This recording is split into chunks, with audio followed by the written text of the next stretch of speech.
இந்த விதமாக இவர் எல்லோரும் கூடி மிக ஏசி பிறந்த வீட்டு சீருக்கிது போதாதென்று கொட்டிலில் வைத்தார். கோலம் போட வேணும் என்றார் கோபத்துடன் மாமியார் உரைப்பார். அலங்கோலமாய்த்தான் இருக்கு வெறுங்கோலம் போட வேண்டாம் என்றார். அடிபரத்தி பாடு என்றால் ஆத்து மணலை பரத்து என்றார். பொங்கல் பொங்கி வைத்திடென்றால் பொங்கரதே கோபம் எனக்கென்றார். சொல்லும் போது செம்மந்திமார் வந்திடவே பெண்ணின் மாமியாரும் அவர்களை வாருங்கள் என்று சொல்லாமல் கூறுவார். அங்காரத்துடன் அப்போ தடித்தனமுள்ள நாயே தன் மகளை இங்கு கொடுத்தாயே. இந்த நாள் வரைக்கும் வந்து எட்டி பார்த்ததுண்டோ இங்கே நீயே. செல்ல குழந்தை என் மகன் நல்ல காலம் உன் மகளை கட்டி வம்மை வரிசை இல்லாமல் எல்லாரும் சிரிக்கிறாளே மட்டி. மஞ்சள் பொங்கல் கூட என் மகனுக்கு பஞ்சமாச்சுதே காலம். கொஞ்சமும் வெட்கமில்லாமல் இங்கே வந்ததென்ன அலங்கோலம். அதிரசம் திரட்டிப்பால் யாரு கண்டால் உன் மகளை கட்டி வெகுரசமாய் பேசுறாயே இங்க வந்து வெட்கம் தனை விட்டு. எத்தனையோ செல்வத்துடன் மெத்த அழகான பெண்கள் எல்லாம் சொத்துடனே சீர்சிறப்பும் மெத்த அருமையாய் செய்வேன் என்றார். புத்தி இல்லாமலே இந்த அற்பத்திடம் சம்பந்தம் நான் செய்து மெத்த அவமானப்பட்டு நொந்திடவும் எந்தன் விதியாச்சே.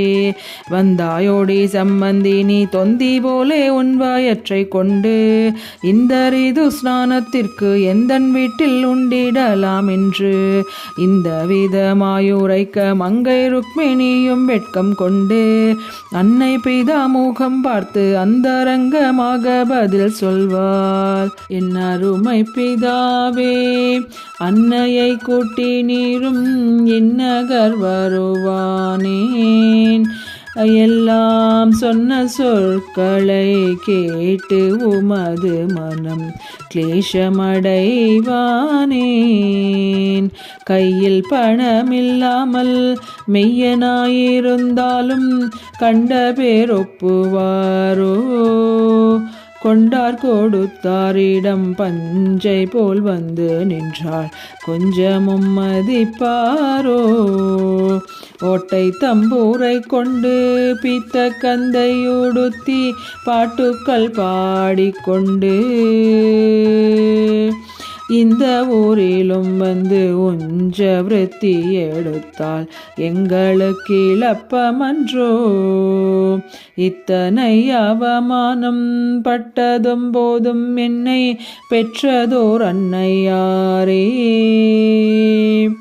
சற்றும் தாமதியாமல் உந்தன் நகரத்துக்கு இப்போதே செல்லும் என்றார். மங்கையுரை கேட்டு அன்னையும் பிதாவுமாய் மனதில் வருத்தம் கொண்டு அந்த க்ஷணமே அதிவிரவாய் வாசல் வந்து அடுத்த வீட்டில் புகுந்தார்.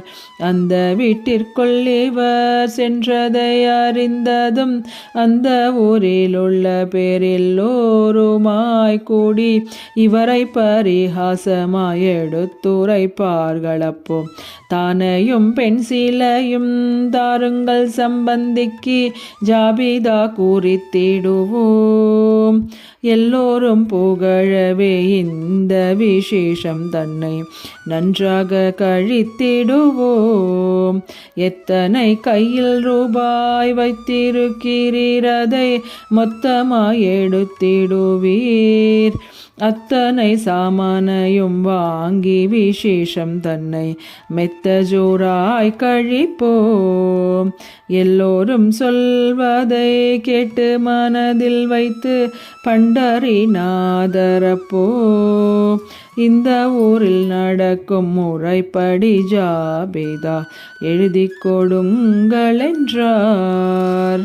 இந்த இவர் உரைக்க எல்லாவரும் ஐலலோ, எடுத்து வந்தார் இம்மி தாளை எழுதவென்றே ஐலலோ, வீணத்தனமாக அவர்கள் எல்லாவரும் ஐலலோ, வேணுமென்று ஜாபிதா எழுதினாரே ஐலலோ, 100 வண்டி அரிசிதானும் வேணுமென்றார் ஐலலோ, 50 வண்டி பருப்பு செல்லும் என்றார் ஐலலோ, பலசரக்கு சாமான் மொத்தம் 100 வண்டி ஐலலோ, பட்னம் பொடி புகையிலையும் எழுதினாரே ஐலலோ, காய்கறி சாமான்களையும் எழுதினாரே ஐலலோ, கண்ட மட்டிலும் ஜாபிதா எழுதினாரே ஐலலோ, புட்டுக்கு சர்க்கரை அரிசி ஏலம் நெய்யும் ஐலலோ, விட்டிடாமல் தயிர்பால் முதல் எழுதினாரே ஐலலோ, கம்பவடி பானவித்தை பாண்டு வாத்தியம் ஐலலோ, பட்ன பிரவேசத்துக்கும் எழுதினாரே ஐலலோ, ஜவுளி வகை எல்லாவருக்கும் வேணும் என்றார் ஐலலோ, தினசு தினசாக அவர் எழுதினாரே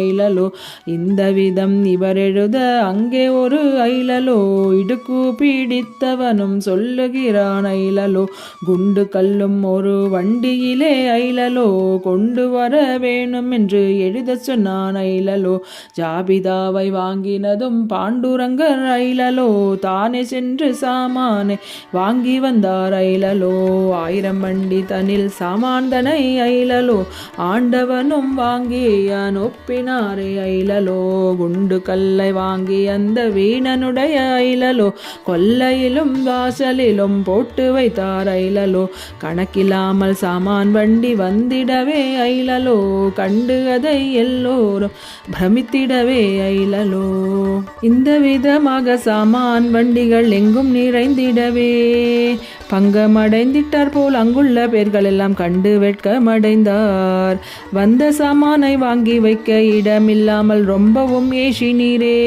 எந்தன் சம்பந்தியிடம் எல்லாவற்றையும் ஒப்புவித்து எடுத்து வைக்க சொல்லென்றார், கொட்டிலில் எந்தன் பெண்ணை விட்டு கூரைகள் சொல்லி கோலம் போடாதிருந்தாள், விட்டு மனஸ்தாபத்தை மட்டில்லா சாமானையும் கொட்டி வைக்க சொல்லென்றார், இந்த செய்தி அறிந்து வந்து சம்பந்தி அம்மாள் எல்லோரையும் தான் அழைத்தாள், கோலத்தை பெரிதாக போட்டு எல்லோரையும் பாட அழைத்திடென்றார், 5 நாளும் இவ்வூரை சென்று போஜனத்திற்கு அழைத்திட வேணும் என்றார், 10 கோட்டை அரிசி புட்டு சமைக்க வேறு திட்டங்கள் பண்ணி வைத்தார், ஊர்க்குழந்தைகளை கூட துணை இருக்க கூப்பிடுங்கள் என்றார், வேறே வீடு தன்னில் நேராக கொண்டு வைத்து சீருடன் பொங்கி வைத்தாள், சோபனம் கேட்டவர்க்கு ஜீனி வெற்றிலை பாக்கு சிறப்புடன் தான் கொடுத்தாள், நேசமுடன் அந்த சம்பந்தி இருவேரையும் ஆசையாய் உபசரித்தாள், ஸ்நான தினத்தன்று எண்ணெயுடன் துறை சாதமும் தான் அளித்தாள்,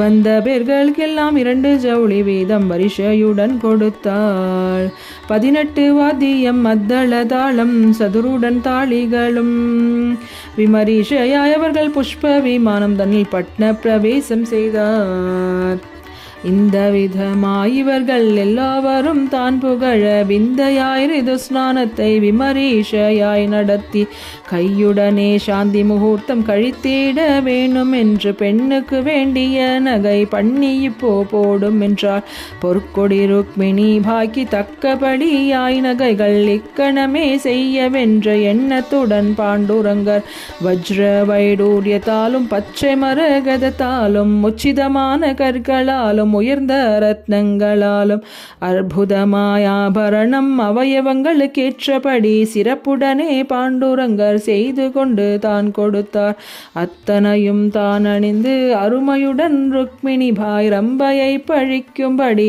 நின்றாலே சபை நடுவே, ஆனையின் மேல் அங்குமணி அதற்கேற்ற சாமான்களும் வேண்டியபடி ருக்மிணிக்கு விமரிசையாயவர்கள் தங்க பாத்திரம் வெள்ளி பாத்திரம் தவங்களுடன் வெங்கல பாத்திரம் சிறப்புடனே சீர்வகையும் தினுசு தினுசாக வைத்தார், இந்திரன் சபைக்கு மேலாய் பள்ளியறை ஜோடி ஜோடித்தார். நாற்பக்கத்திலும் நிலை கண்ணாடியினால் அமைத்தார்.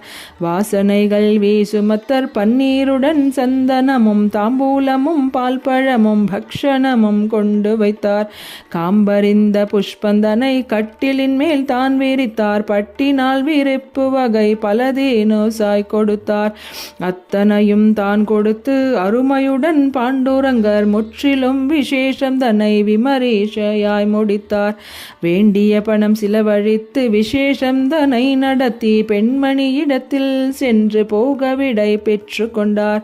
சம்மந்திமார் தன்னிடத்தில் தக்க உபசாரம் சொல்லி சந்தோஷத்துடனே அவர் பண்டரிபுரம் போய் சேர்ந்தார். இந்த புரந்திரதாசரிடம் தன்னில் வந்தவர் செய்தி உரைத்திடவே அந்த சமாச்சாரம் கேட்டு மகிழ்ந்தவர் எங்கினாரே பெண்ணை பார்க்கவென்று பாரியுடனே வழி நடந்தார். அந்த கிஷ்கிந்தாபுரத்தை போயடைந்தார். பாரில் உள்ளோர் கண்டு சித்த பிரமை கொண்டு ஏது திரும்பி வந்தீர்கள் என்றார். கேட்டதும் மனதில் ஆச்சரியம் கொண்டவர் பாண்டுரங்கர் நமக்காக வந்து நேசமாய் செய்திட்ட வேலை என்றெண்ணியே ஆசையாய் தன் மகள் வீடு வந்தார். அங்கும் உள்ளவர்கள் இன்னும் திரும்பினீர் வந்த வகை என்ன சொல்லும் என்றார். இப்பொழுதுதான் குழந்தை ருக்மிணியை பார்த்து போவோம் என்று வந்தேன் என்றார். சோபனமானதும் சாந்தி கழிந்ததும் வந்தவர் சொல்லித் தெரியும் ஐயா. சிந்தை இறங்கியே பண்டரிநாதரும் வந்து நடத்தி இருக்கார் ஐயா. உத்தமி ருக்மிணியாலே எங்களுக்கும் கர்த்தர் தரிசனம் தந்தார் ஐயா. வந்தது நீர் என்று எண்ணி அவர்களை வந்தனம் செய்யாமல் விட்டோம் ஐயா.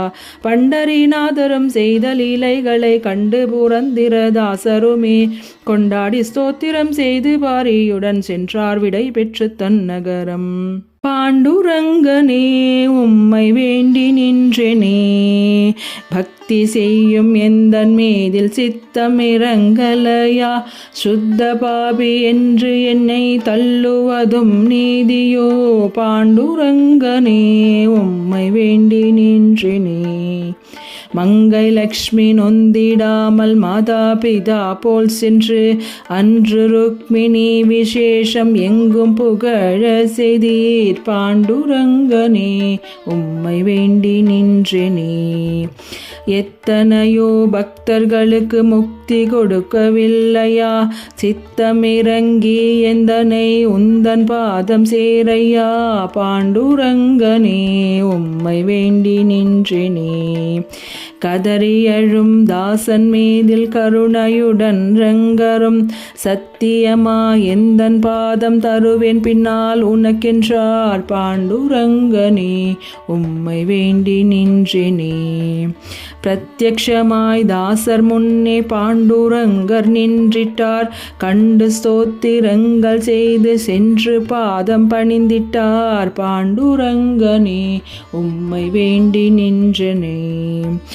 என்ற வேளை நீ எந்தனை சிந்தையில் நினைத்தாயோ அந்த வேளை வந்து உன்னை ஆதரிப்பே நின்றிட்டார். பாண்டுரங்கனே உம்மை வேண்டி நின்றேனே.